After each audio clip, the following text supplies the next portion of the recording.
Eu de muita boa vontade gastarei e me deixarei gastar pelas vossas almas.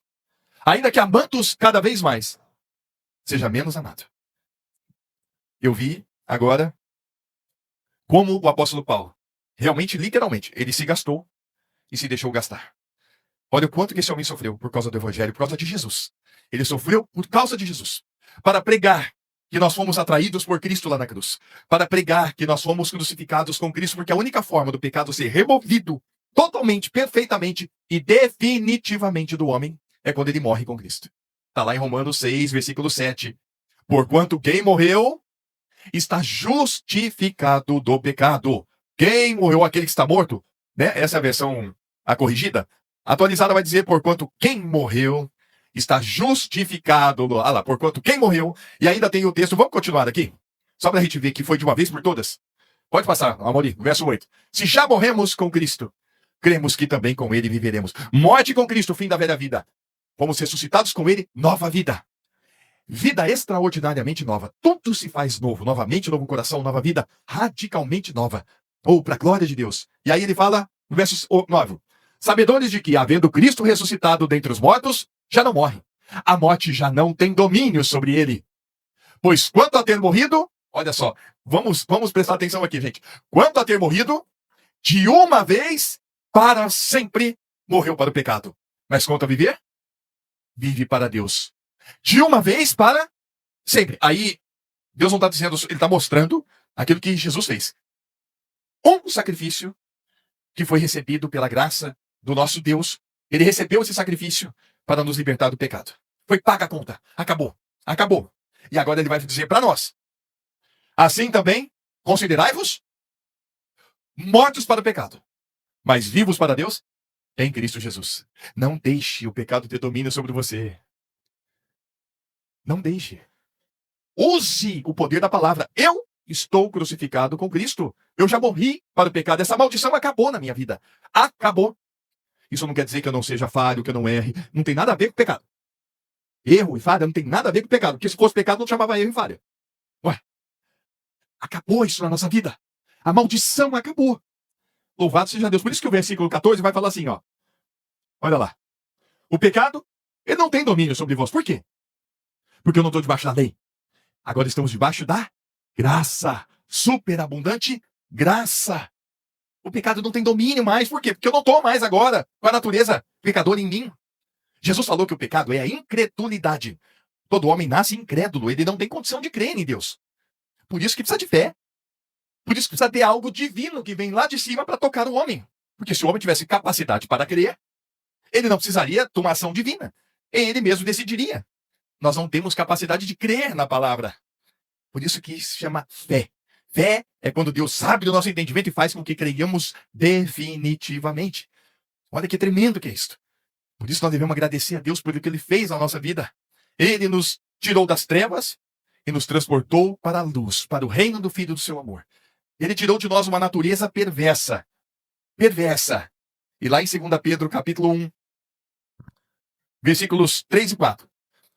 Olha que bonito isso.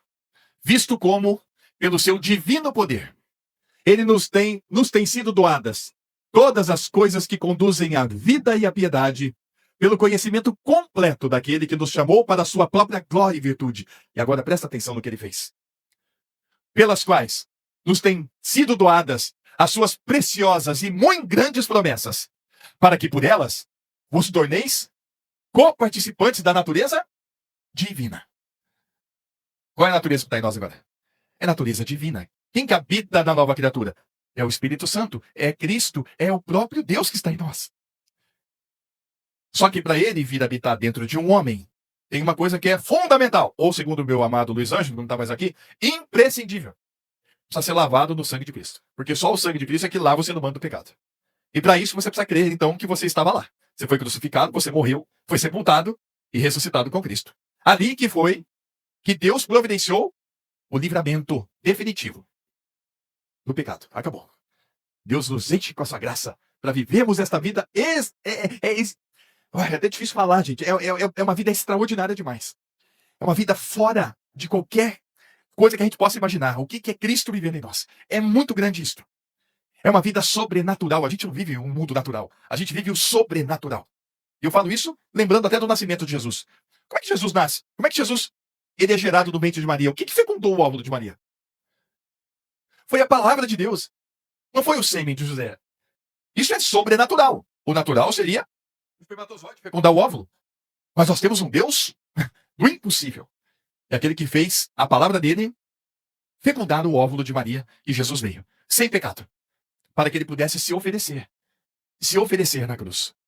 Ele pudesse ser sacrificado como o Cordeiro de Deus, para tirar o pecado de todos nós. E aleluia, ele já tirou. Por isso que a grande lição hoje é esta. Ó. Paulo está dizendo, eu sou o principal, ou seja, ninguém pode dizer, não, eu não, para mim não tem salvação. Tem graça para você. Claro que tem. Se você está ouvindo isso hoje, eu não sei quando você vai ouvir isso aqui, tem graça. E a graça está em Cristo, creia nele. Creia nele. Peça a Deus para você crer. Nós vamos conhecer a palavra. Conhecereis a palavra, ou conhecereis a verdade, e a verdade vos libertará. Conhecer Jesus. Qual Jesus? 1 Coríntios 2, 1, 2 e 3. Eu, irmãos, quando fui ter convosco, anunciando-vos o testemunho de Deus. O que é o testemunho de Deus? Olha que bonito pensar nisso. E o testemunho é esse. Que Deus nos deu a vida eterna. Essa vida está em seu Filho. Quem tem o Filho, tem a vida. Quem não tem o Filho de Deus, não tem a vida. Anunciando-vos o testemunho de Deus, não fui com admoestações de linguagem ou de sabedoria. Porque decidi nada saber entre vós, senão a Jesus Cristo e este crucificado. É isso que nós devemos pregar. É Cristo e este crucificado. Agora, lembra que só isso aí também não resolve. Para quem está em Cristo, tem que ter clareza. Eu prego a Cristo, este crucificado e eu crucificado com ele. Eu crucificado com Cristo. Tá?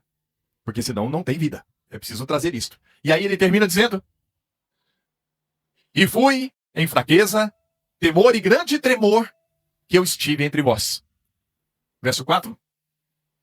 A minha palavra e a minha pregação não consistiram em linguagem persuasiva de sabedoria, mas em demonstração de espírito de poder. Que o Espírito ilumine a todos nós, fortalecendo todos aqueles que estão em Cristo e tocando aqueles que ainda não estão. Que toquem naqueles para que também sejam alcançados. E aleluia. Que Deus os abençoe. Em nome de Jesus. Amém?